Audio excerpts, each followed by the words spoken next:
Hi, my name is Ronak Patel and I'm a board-certified orthopedic surgeon specializing in complex knee disorders.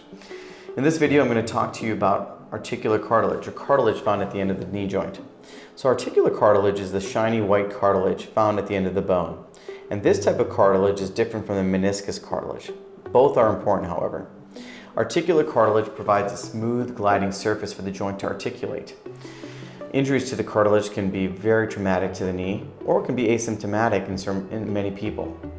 Cartilage injuries are not uncommon, and surgery for arthroscopic surgery for cartilage injuries is commonly performed in the United States. Many patients, however, with cartilage injuries can be treated conservatively with physical therapy, injections, and bracing. In patients with cartilage injuries that continue to cause symptoms and pain, we can perform arthroscopic surgeries to evaluate the cartilage and then perform restorative surgeries to replace the damaged cartilage.